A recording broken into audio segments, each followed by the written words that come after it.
Analisa Falas. Analisa Falas.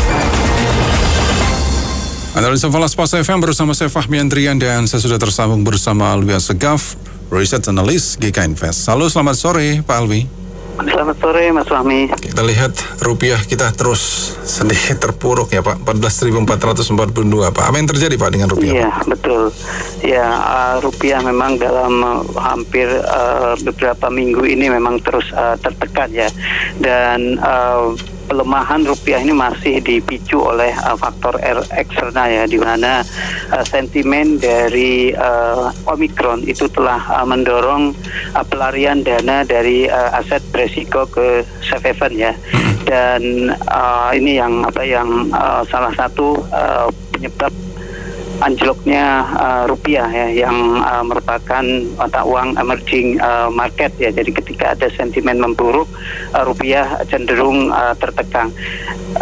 Kemudian faktor lain yang menyebabkan rupiah terpuruk adalah ekspektasi tapering the Fed ya, yang lebih cepat dari perkiraan, yang memungkinkan suku bunga the Fed juga bisa naik lebih cepat dari perkiraan.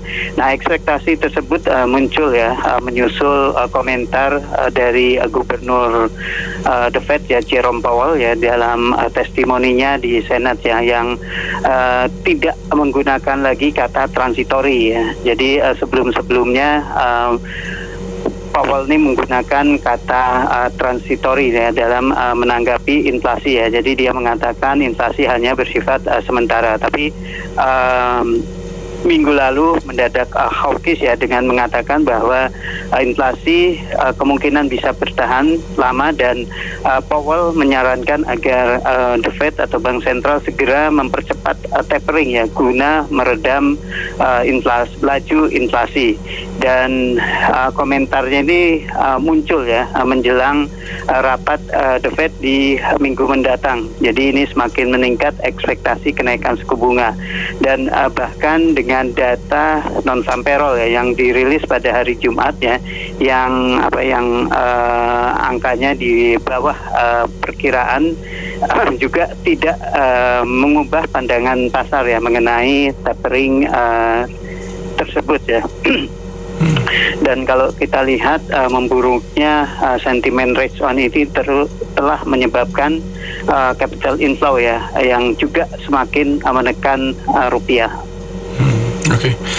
Nah Pak Alwi, kalau kita ke euro maupun pound sterling ya, sudah lumayan juga jatuhnya nih Pak. Apa yang terjadi dengan kedua mata uang ini Pak? Ya, euro memang tadi ya, euro agak mending ya, tapi sebelumnya euro memang sudah jatuh terlebih dahulu lah, setelah menyentuh level terendah 16 bulan ya terhadap dolar, dan minggu-minggu kemarin sempat rebound ya, tapi tetap masih berada dekat di level terendah 16 bulan tersebut. Dan ini perbedaan kebijakannya antara the Fed dan ECB ini masih untuk jangka panjang ini masih tetap menjadi sentimen yang mungkin bisa menekan euro. Nah, sementara untuk sterling sendiri, sterling ini pasar kecewa terhadap sikap BOE ya, yang bulan lalu tetap mempertahankan suku bunga di 0,1, dan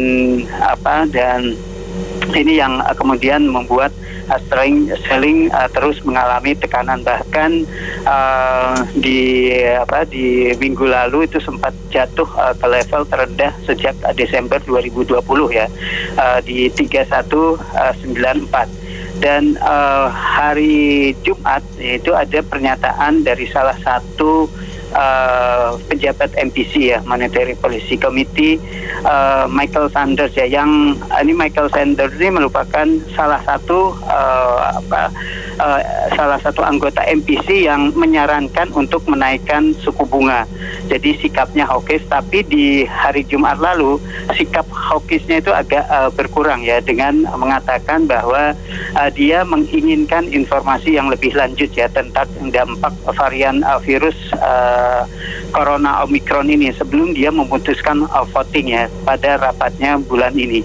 Jadi divergensi kebijakan moneter ya antara ECB dan BOE terhadap The Fed ya, yang sudah yang kemungkinan akan memperketat kebijakan ini, yang membuat dolar unggul terhadap euro ataupun sterling. Oke, terakhir Pak, kita lihat emas sudah di lumayan jatuh juga 1781,61. Apa yang terjadi Pak dengan emas sendiri?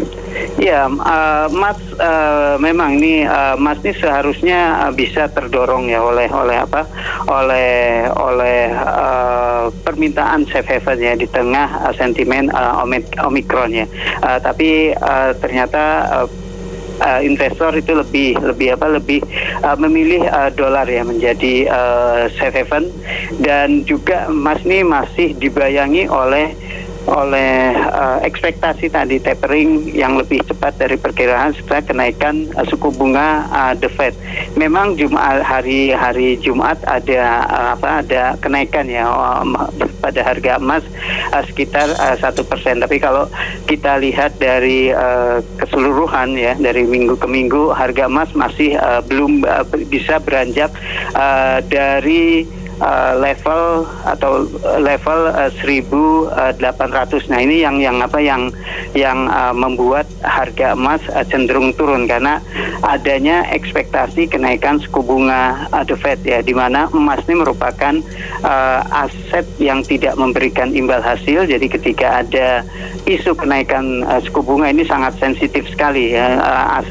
Investor lebih memilih investasi yang menjanjikan atau mempunyai imbal hasil yang lebih menarik ya ketimbang emas yang tidak memiliki imbal hasil.